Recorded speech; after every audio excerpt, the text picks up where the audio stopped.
Homelander versus Venom. Venom's become an anti-hero of sorts, perfectly okay with eating bad guys, and there's no one worse than Homelander. So who's gonna win in the fight? And really, is this fight even close? Let's get into it. And let's talk about Venom. A lot more lovable than you might think, just a silly, goofy guy who loves to tear your head off and eat you alive. The big guy is crushing cars just by running or jumping on them, with what looks like just no effort on his part. He's able to easily take down all these SWAT guys. They were nothing compared to Venom, but that definitely isn't his max. No, not at all. No, it really comes down to his fights with Riot and Carnage. Yeah, that's what do it for me. Both of these guys are clearly stronger than Venom. I'm not gonna argue that. Riot's out there tearing up spaceships. Carnage is literally leaving, well, carnage everywhere he goes. Both of them are stronger than Venom. I know it, you know it, even Venom knows it. But the thing is, Venom still puts himself out there, still faces up to the challenge, even when he definitely doesn't want to. And you know what? He did well each time. Put up a good fight each time, got his hits in on Riot, was kinda evenly matching him, even held the upper hand at the start there with Carnage, before Carnage ate the Holy Man and got a power up. Basically what I'm saying here is that Venom might not be as strong as them, but he's within that same tier, around that same level. Plus it definitely helps that Venom is pretty freaking tough. For starters, he's bulletproof, like all around, just completely bulletproof. Seriously, cannot stress this enough. Dude doesn't even give two F's about bullets. On top of that, Venom's been battered away a couple 100 feet, was hit with a freaking nasty heel stomp, then launched back again another couple 100 feet. Took it all. Then he took all sorts of attacks from Carnage too, was thrown and hit and trashed all around by that guy. And that's not even mentioning his healing factor. See here, perfect example, where he was stabbed through the heart and literally all over and lived. Or here, where he healed from this crash. Or what about when Carnage stabbed him like 30, 40, 50 times and Venom kept on fighting. Even survived being burned alive by a massive fireball. That's a healing factor like Wolverine or Deadpool. There's also the fact that the symbiote is plenty handy in just all the versatility that it can bring to the fight.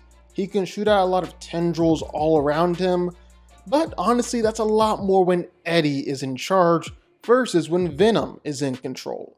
When Venom's out and about, it's a lot more just up close and physical fights and eating people. So if we're talking about Homelander, well, for starters, he's a psychopath, a truly unhinged lunatic. He's beefed with a baby before. He's got no problem killing anybody. He's got a weird thing for milk, which is just weird. But the real question is just exactly how strong is this guy? Well, he is quite literally the strongest man in the world and has never met anyone who's been his pure physical equal. And I guess you could argue that Soldier Boy exists now, but I don't even know if Soldier Boy is his true equal. Sure, Soldier Boy can give Homelander a good fight, but Homelander said it himself. Oh no. I'm the upgrade. Soldier Boy can injure him, can blow him up with those explosions that would also theoretically depower him. But in a straight up fight, Homelander is still winning that one. He was still winning that one. He's easily crushed skulls, punched into a man's stomach, and just casually tossed people hundreds of feet into the air. Also, since Homelander is the strongest hero in the world, it logically makes sense that he's stronger than all the other members of the Seven. He's stronger than Stormfront, who easily destroyed a building. He's stronger than Queen Maeve, who easily stopped a speeding armored truck.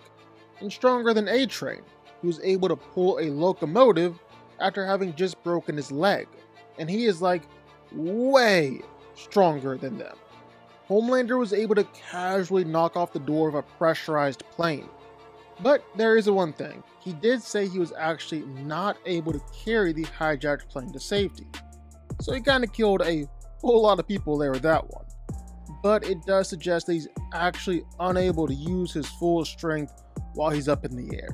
Either that, or while he could lift and move the plane, the outside of the plane is so fragile, it would just end up punching right through it when he tried to push against it. I think he probably could have saved the plane or moved the plane if he wanted to though. Bottom line, regardless, Homelander's pretty strong. But while Homelander is strong, well, durability is definitely Homelander's weakest asset. Not really because he's not durable, but just because he's never really had anything truly test his durability. He's bulletproof, was unscathed by a bus and rebel crashing down on top of him, but the guy is obviously intended to be invincible.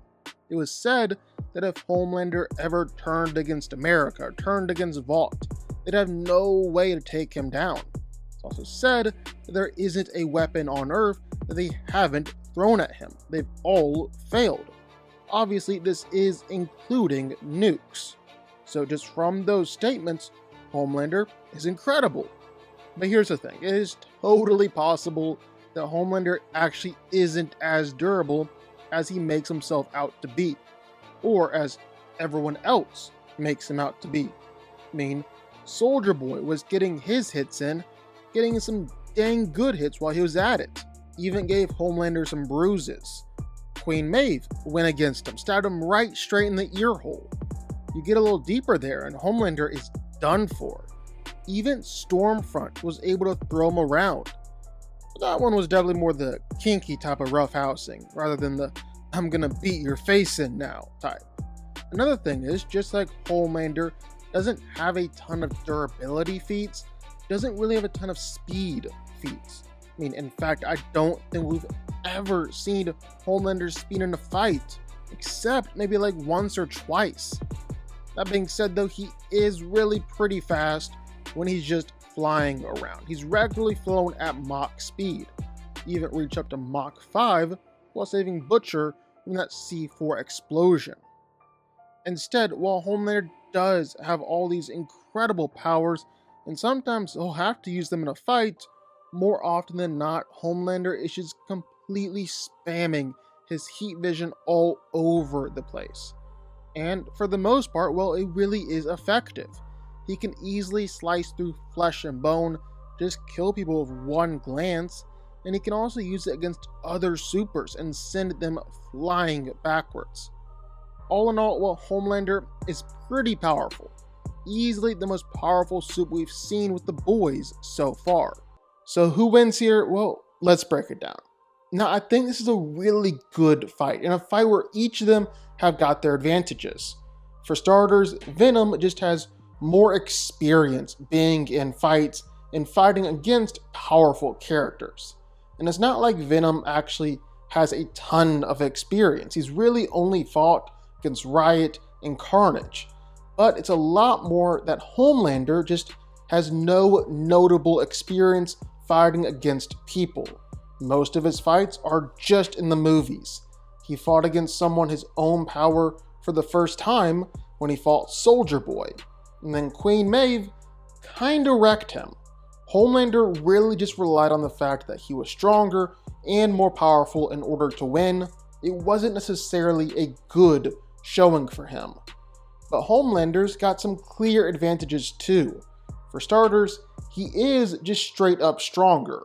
Venom is probably around building level when it comes to strength. While he can do impressive things, he's also clearly got his limits. And from what we've actually seen from Homelander, well, he's around building level too. His limits are clearly much higher. If he can actually lift that airplane, which he probably can, well then he's definitely stronger than Venom. And that really sucks for Venom, who we've seen that stronger opponents can literally rip Eddie and Venom apart and take them out of the fight that way. And it just so happens that ripping people in half is one of Homelander's favorite things to do. There's also just the fact that Homelander can fly, giving him a massive range advantage over Venom, even when you factor in Venom's speed and agility. Then lastly, well, we gotta talk about the heat vision. Now, Venom probably won't get one shot by it here. He's survived explosions in the past, but it's still an absolutely devastating attack that Homelander can just spam at will, and he will use it. That's pretty much all Homelander does. Venom could possibly dodge it. Venom is really fast and agile, but at that point it just becomes a game of cat and mouse, and Venom trying to dodge all of Homelander's attacks. When Venom actually tries to land attacks of his own, well, he's gonna get laser burned. Venom can't possibly get his hands on Homelander without Homelander being close enough to hit him with the eye blast. And Venom's only way to hurt Homelander is by trying to get close to him. This is just not gonna go well for Venom here. No way around it. Either Homelander is gonna rip Venom in half or slowly burn him to death with his heat vision. Either way, Homelander wins, and it isn't necessarily close. But what do y'all think? Sound off in the comments down below. I know you're gonna have thoughts and feelings on this one for sure. If you stuck around this long and made it to the end of the video, that's amazing. Thank you so much for watching and for supporting us. And if you want to go subscribe, well, go subscribe. You're going to see more videos like this one every single week. I'll see y'all then. I'll see y'all next time.